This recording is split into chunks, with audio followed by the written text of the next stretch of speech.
जयदेव संस्कृत महाविद्यालय वन महोत्सव अनुष्ठित। खोर्धा जिला अंतर्गत बेगुनिया ब्लॉक दुर्गापुर ग्राम पंचायत जयदेव संस्कृत महाविद्यालय परिसर में वन महोत्सव अनुष्ठित हो सारी। यह वृक्षारोपण कार्यक्रम में बहु पुरातन छात्र छात्री और नूतन छात्र छात्री माने जोग देथिले एवं यह कार्यक्रमटी को छात्र छात्री समेत महाविद्यालय प्रिंसिपल सेक्रेटरी कोऑर्डिनेटर मिसी बहु खुशी उल्लास वृक्षारोपण करथिले। मु सुश्रीबाला राउत जयदेव संस्कृत अनुष्ठान अध्यक्ष। आज वन महोत्सव को सबू छात्र छात्री को स्वागत करुँच।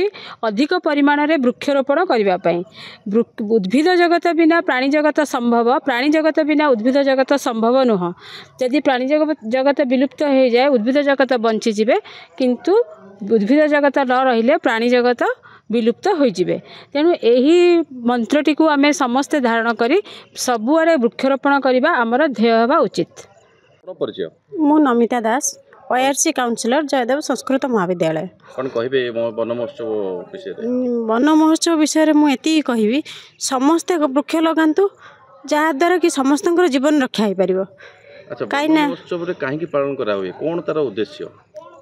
आमे गोटी वृक्ष लगेले 10 जीवन रक्षा करि परिबा। तार जो ऑक्सीजन माध्यम रे कार्बन डाइऑक्साइड जो छाड़ुची वृक्षटा नौची आमर जो ऑक्सीजनटा दरकार सेटा वृक्षरु ही हम पाउचे। तेणु आमे समस्त जत्नवान हवा उचित, गोटे वृक्षारोपण करवा आ गोटे जीवन को बंचेबा। धन्यवाद। परिचयटा विश्वनाथ प्रधान, कौन कहबे उत्सव विषय रे? संपादक जयदेव संस्कृत महाविद्यालय। आज वन महोत्सव ये पालन कर जाए से आदिम काल प्रकृति गछर द्वारा परिपूर्ण थिला।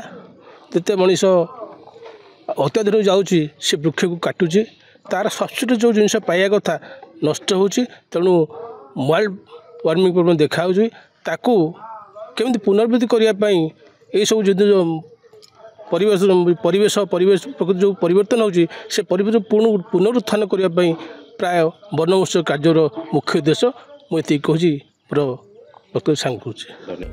खोर्धारू प्रियंका महापात्र रिपोर्ट प्रतीक्षा न्यूज।